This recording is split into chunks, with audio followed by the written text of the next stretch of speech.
Welcome back to the Inside UMSL podcast. I'm your host, Nate, and today I'm joined with Bob Sundvold, head coach of the men's basketball team. How you doing, Bob? Great, Nate. Thank you for having me. Pleasure to be here. Yeah, thanks for joining me. This is going to be a fun conversation. Sure. So, did you always want to be a coach? I don't know that I would have said that, but my parents say they always thought I would be, whether it was designing games in the backyard with my three younger brothers or, I was involved with sports from, age 5 on, as soon as they could. We played a lot of sandlot baseball, pickup basketball, but I was always involved in it.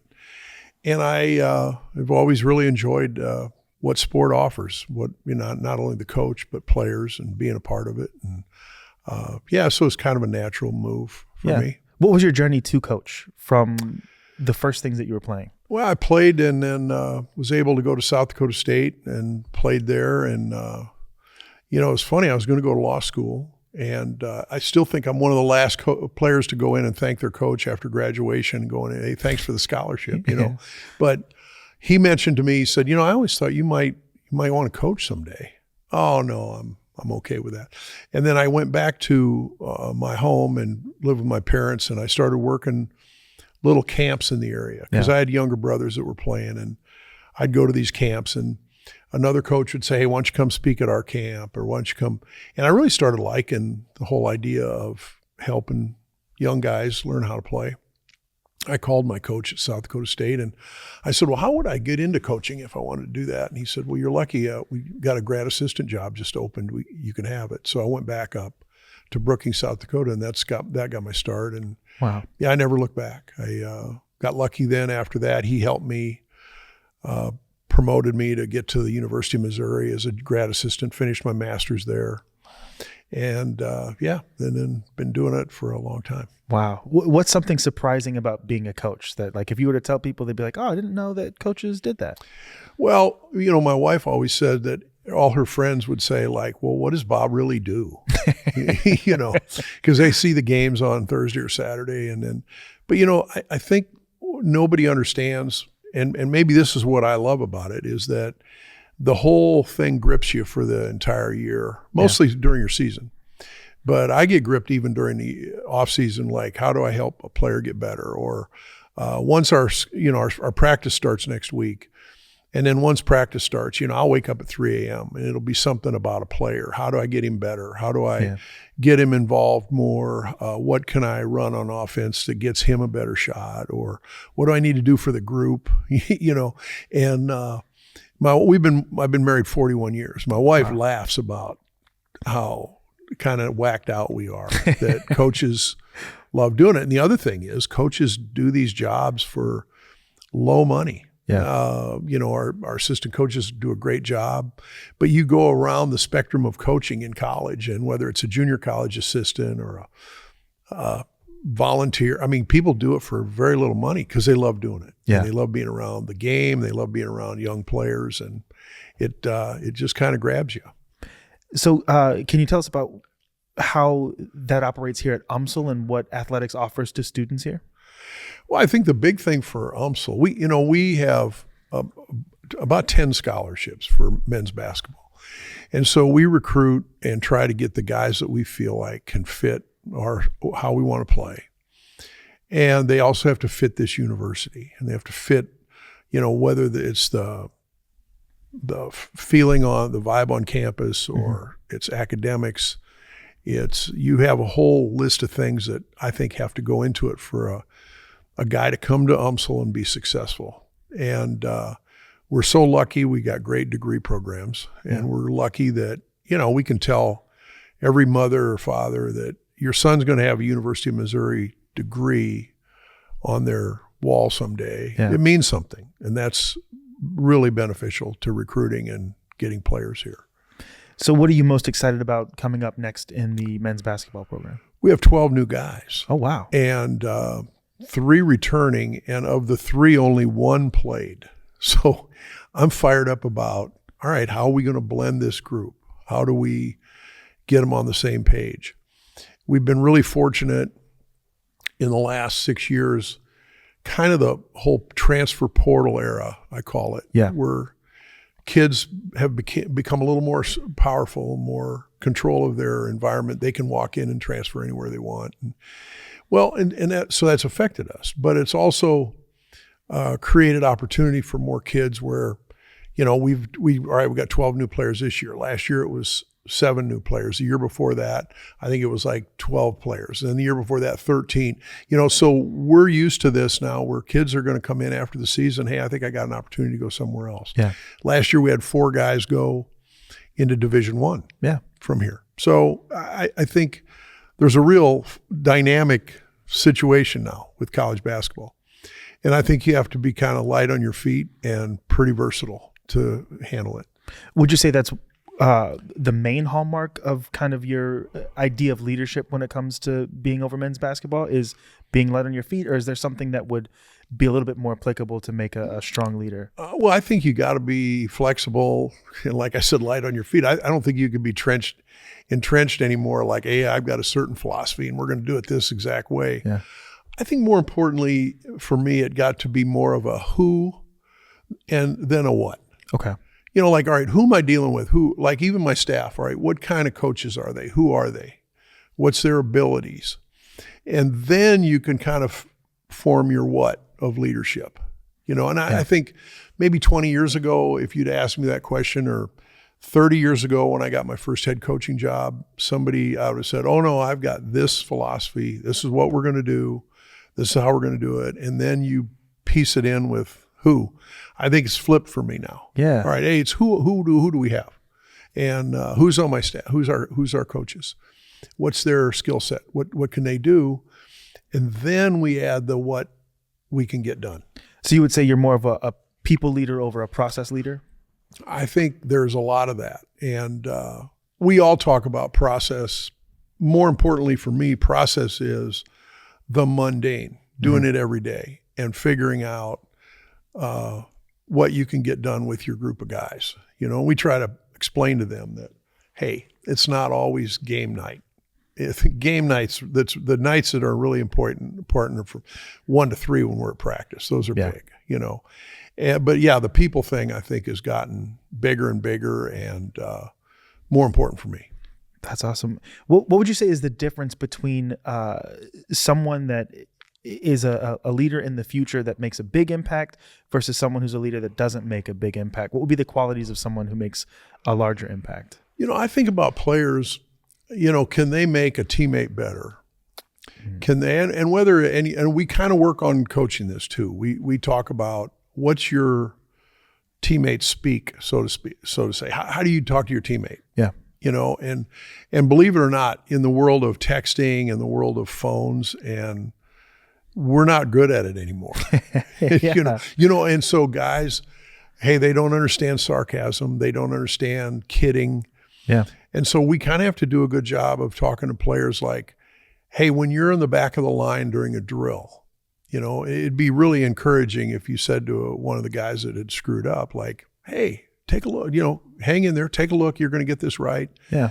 Rather than, 20 years ago, you'd have a guy with scorn to his teammate. Like, what are you doing screwing this drill up? Yeah. So I think I'm always looking for the guy that can verbalize and communicate. And it doesn't have to be words all the time. Hey, it can be a guy that high fives. One of my favorites, when Steve Nash played, you're an NBA guy, so you remember this. So they used to talk about how many times Steve Nash would high five a teammate during the game. Interesting. And it was all the time. He was always touching, always talking in that way to his teammates. And so there was always this leadership, this ability to get the most out of his teammates by being encouraging and being on their side. I always tell the guys, hey, look, it's my job to correct. Yeah. I got to correct. That's my job as a coach. Our assistants are going to correct. We're going to teach and correct. And you guys got to pull together. You got to encourage one another, and that's the best thing you can have going.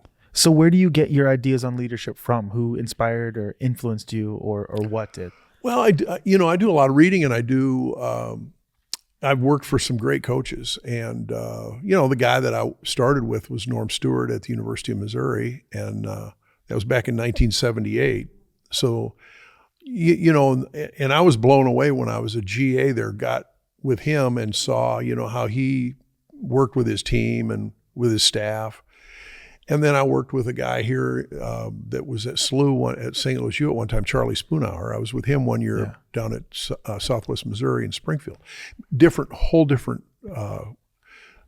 mentality and psychology, but how they were good, you know? Yeah. And so I think you learn from people you work with, and I think you have to be, you have an ability to, you know, read and watch and use social media and do the different things that you can to adjust your way of thinking. I would think that that'd be one of my favorite, the best thing I think I've done is that I've stayed flexible enough to where if my teams from Central Missouri in 1995 would see our team now or see me, they would be shocked of how we do stuff. Yeah. In what way?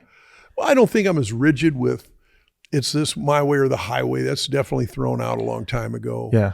But, you know, just maybe the input the players have, the ability for them to kind of express themselves on what they like and how to play. And, you know, I probably 30 some years ago wouldn't have paid attention much to that. Yeah. But, I did have a great player who was a National Player of the Year when I was at Central, and he was out of New York City, and he was an older guy. And Tyrone Latimer was very good for me because it was my first head coaching job. Yeah. And I think I was in year 3. And he just came over to my house one night, you know, and he wanted to share some ideas like, hey, and it wasn't in a way of, hey, we should be getting me more shots or we should run this offense.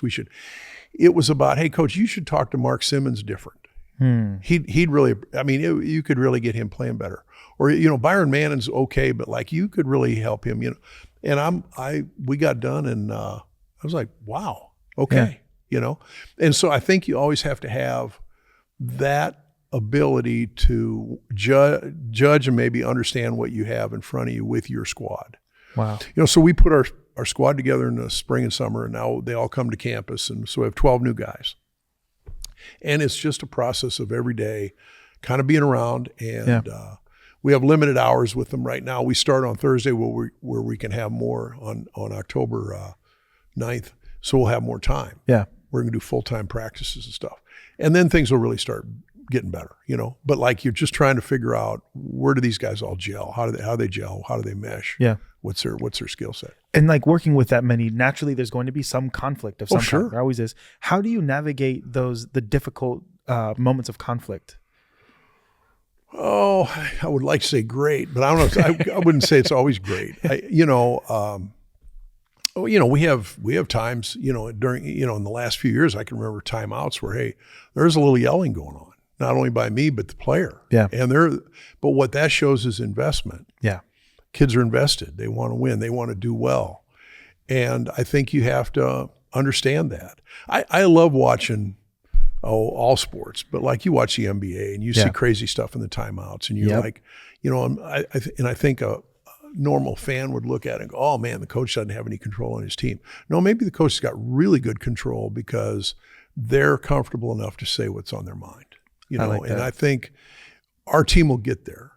It won't be there on October 9th, but it'll get there. And then, you know, I think we got into, I think the last 7-8 years, our Februaries have been great. Wow. I mean, we get into February and our guys feel good about themselves, where they're at, what the team's doing. And it's a real fun thing to see. If I'm to summarize what I've been hearing, it sounds a lot like your leadership style leans in a lot to perspective shifting, where instead of looking at it as, they may be yelling at each other, but the opposite perspective is the coaches opened up communication for them to be able to communicate however they feel best in that moment. Or with the player that came to your house and gave you a different perspective on how to look at the team. So I would say it seems like perspective shifting is something that has shaped you to where you are now. What are some other like qualitative or descriptive words of your leadership style that you might see? I think you get to, you know, it goes back to where I talk about, you know, students now. They're so phone oriented. Yeah. And I think, you know, we've joked about, hey, we can't text you the play we want to run. Yeah. We can't text you how we want to guard the ball screen on defense. You have to be able to verbalize and you have to be able to talk. And so there's a lot of learning going on with that because kids aren't used to it. The other thing we're dealing with right now is these kids were in 7th grade if they're freshmen, they were in 7th grade when COVID hit, and they probably spent a whole year at home. Yeah. That's a blip in our system. Yeah. You know? And you could see it play out. Now I think we're going to get out of that here in the next few years. But you think about what they were going through in junior high, and what did they miss out on? A lot. The thing about leadership too, I think you have to. The big word now, everybody's got culture. And I think the big thing for me is, and I learned this years ago, I think you have to have an environment that contains certain things. And I look at it, whether it's an organization of a business, or it could be a classroom, it could be a team, whatever. But I've always had 4 things that I wanted to make sure I had. And one of them was adventure. Now, the joy of winning basketball games comes, like I mentioned, from the mundane. I block out every time. Yeah. I run back on defense every time. I get in a stance every time. Yeah. But yet in that, you have to create a sense of adventure every day. So something different every day. Now, that's a great thing about having 18, 19 to 23-year-old kids, because their days are all different. And we encourage, hey, this is going to be a little bit different practice. We're going to make it a little different. Maybe we're going to scrimmage more than we've done. And so I think it was my job to create adventure in our organization. Whether it's a weird road trip, whether the bus was late, whether the hotel had horrible accommodations, all that stuff goes into things that kids are going to have stories. Yeah. I always tell men need to have stories. Yeah. And they get them when they're on a team, they get them when they're in college, whatever. But what can I add to, and it's not on purpose, but I want a looseness and a kind of an adventure mentality as being a part of our team. And then the other part of that, one of the other components I want is acceptance. We're all different. We come from Georgia, we come from Minnesota, we come from Missouri, Chicago. We're different. We have different parents, we have different religion, we have a different life. Yeah. So you get into our locker room, that can't be, it has to be really understood that we accept everybody. Yeah. And we're trying to figure out how we make a team out of this group. And that's what I've always loved about sport is, hey, you go down to the sandlot and they pick a team. Hey, I'm on a team, and I'm part of a group. Yeah. And if we're really good at it, we're going to be working towards something that's bigger than ourselves. Now we got a great thing going. Wow. Now then the third area is that you want achievement, which sports offers. Man, we got a chance to achieve. Yeah. You can win the day, you can win the week, you can win the conference, you can win the tournament, whatever it is. Yeah. And then the final thing that I really work on is recognition. We want to recognize people when they're doing well, when they're achieving, when they're doing things that are maybe better than they ever thought they could do. And I really think that that's what coaches want to try to do every year with their squad, is to find levels of those 4 components all the time so that kids feel like I'm a part of this, and there's a lot of reward here. Man, that's really good. I've never heard anyone put it that way before. I like that. So see, when you get, all right, so the idea of it, we started out last year 0-5. Okay. 0-5. Yeah. And I kind of liked our team. I felt like we're going to be pretty good. Yeah. I overscheduled. So I scheduled 5 teams early that were all ending up in the NCAA tournament, but we knew they were going to be good. But we started out 0-5 and hey man, the sky is falling. I never got that. I always thought, if we shake through this and we kind of create an atmosphere of we're learning, we're getting better, blah, blah, blah, whatever. And at the end of the year last year, I sat down with our athletic director, Holly Shealy. That was the one thing she brought up. She said, I couldn't believe that it was her first year with us. And she said, I couldn't believe you're 0-5 and you didn't have a bad feeling about it.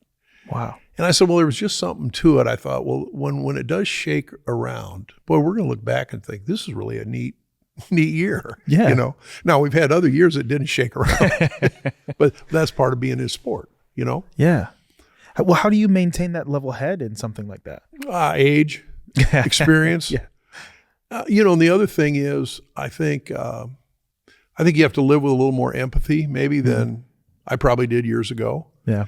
But I really do. I look at guys like, instead of, if your team is having a problem or you got a player or two, everybody's going to have a problem, And I would have been a better father if I'd have had this. I have four children, and thankfully they're all doing great. But I think it would have been easier if I'd had a little bit more perspective, like you brought up, of where things are with them and what they're trying to do. And I think I do a better job with teams sometimes than I did with my own children when they were younger. But I just think you have to have, I'll put myself in his shoes for a second and see where he's at, Yeah, I like that. So when it comes to being here at UMSL, what is it that you enjoy so much about the community here and St. Louis at large?